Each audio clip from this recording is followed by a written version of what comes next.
नमस्कार, मैं हूं आलोक त्रिपाठी और आज हम बात करेंगे रामपुर विधानसभा सीट से पहली बार चुनकर आए आकाश सक्सेना से। तो आपका ईटीवी में बहुत बहुत स्वागत है। आपने रामपुर सीट पे पहली बार कमल खिलाया है, तो ये उपलब्धि आप इसको कैसे देखते हैं और इसके पीछे कितनी तैयारी थी आपकी? देखिए, इसमें सबसे बड़ा अगर हम देखें तो आज योगी सरकार के प्रति जो रामपुर के खासकर जो मुस्लिम भाइयों का जो प्रेम है, जो सम्मान है, जो सुरक्षा है, और उसके अलावा सरकारों के डबल इंजन की सरकार के जो काम है वो सबसे महत्वपूर्ण है। जैसे जिस तरीके से मोदी जी की जो कल्याणकारी योजनाएं थी, इसको अगर हम देखें कि आवास के मामले में अगर नगर विधानसभा में हम मान के चलें कि 25,000 आवास अगर बने हैं तो लगभग उसमें कोई 21,500 के आसपास मकान हमारे मुस्लिम भाइयों के पास है। कश्मीर के बाद अगर देखा जाए तो रामपुर की नगर विधानसभा आती है जिसमें इतनी बड़ी संख्या में मुस्लिम हैं।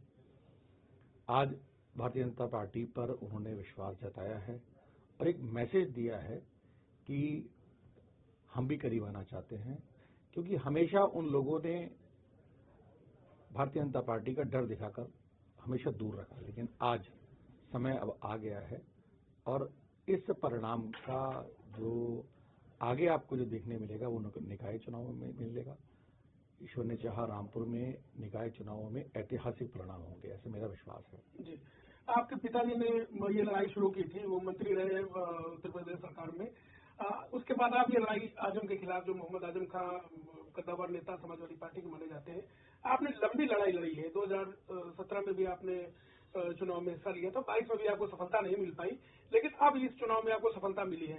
तो जरा इस संघर्ष के बारे में अपना बताइए कि कैसे आजम खां को कोई उनके खिलाफ खड़े होने के लिए तैयार नहीं था, कैसे आपने उनको एक्सपोज किया, कैसे किन किन मामलों में आप उनके मामले सामने लेके आए? देखिए, कोई ज़रूरी नहीं होता कि जब इंसान का खुद कोई नुकसान हो तभी आदमी कोई आगे आए। सामाजिक लड़ाई होती है और समाज में देखा जाता है कि किस व्यक्ति से किन व्यक्तियों को दिक्कत है। उसी तरीके से हमारे रामपुर में रहा। रामपुर में ये लड़ाई रामपुर के गरीब मुसलमानों की लड़ाई थी, रामपुर के गरीब दलितों की लड़ाई थी और एक ऐसे तबके की लड़ाई थी जिनको अपनी बात सरकार के सामने रखने वाला कोई नहीं था। हमने सरकार के सामने सब बात रखी और सरकार ने जब देखा कि हर मामला अपने आप में एक जेन्युइन मामला है तो सरकार ने उस पर आगे कार्रवाई की और फिर कोर्ट के माध्यम से, न्यायालय के माध्यम से सारी आगे कार्रवाई हुई। आपको ये जब, चूंकि ये लंबी लड़ाई थी, कानूनी लड़ाई कोई आसान नहीं होती है, तो रामपुर में खासतौर पे जो एक आजम खान का गढ़ था, वहां पे आपको किस तरह का किसी विरोध का सामना करना, कौन सी चुनौतियां थी जिनको आपको लगता हो कि आप सामना करके आए हैं? देखिए, रामपुर कभी किसी का गढ़ नहीं रहा। रामपुर को हमेशा गुलाम बनाकर रखा गया। वहाँ के जो भोले भाले जो मुस्लिम लोग हैं, जिनके प्यार को हमेशा उन्होंने गुलामी समझा, हमने उसको वापस प्यार बनाने की कोशिश की है और हम उसमें कामयाब भी हुए हैं।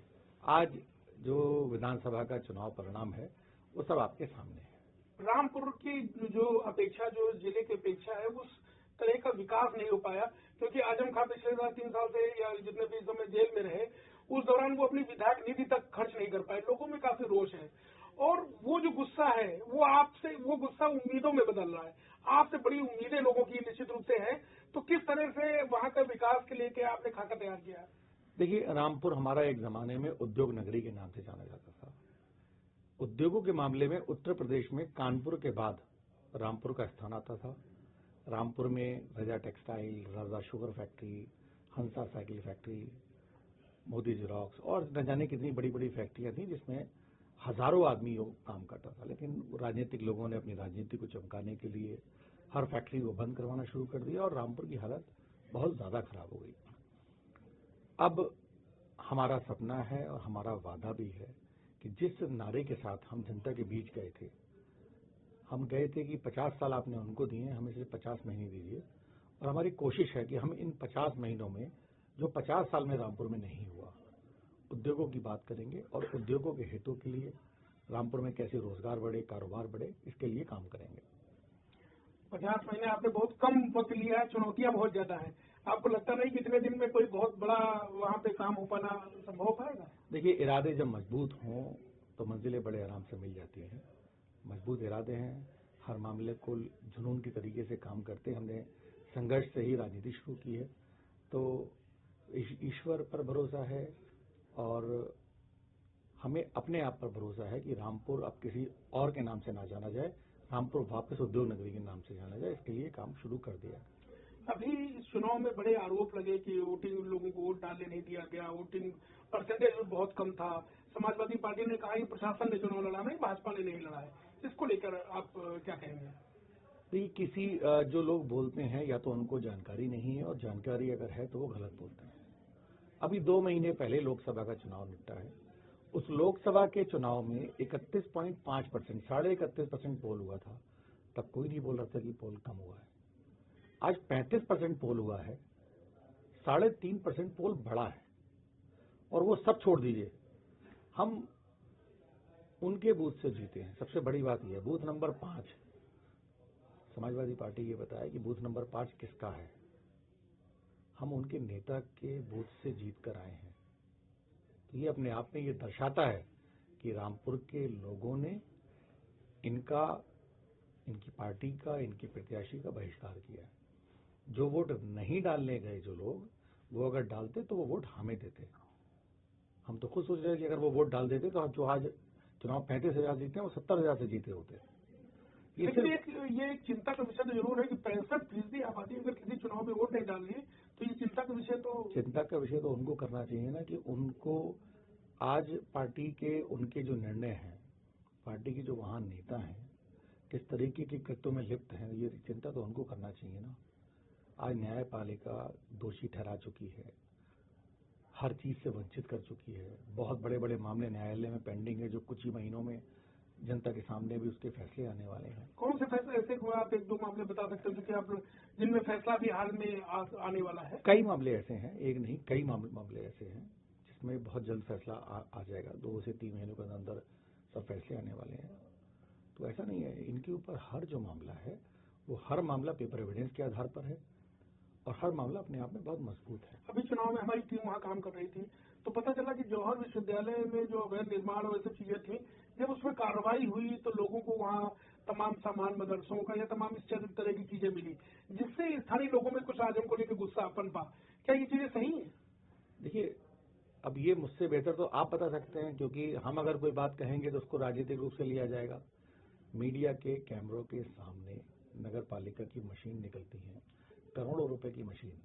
पहली बात तो यूनिवर्सिटी में क्या कर रही थी, और यूनिवर्सिटी में अगर थी तो 10 फुट गहरे गड्ढे में क्या कर रही थी, इसका जवाब उनको देना चाहिए। हमारे हिंदू धर्म में सबसे बड़ा दर्जा गीता का दिया जाता है। इसी तरीके से मुस्लिम धर्म में कुरान शरीफ का दर्जा सबसे ऊपर होता है।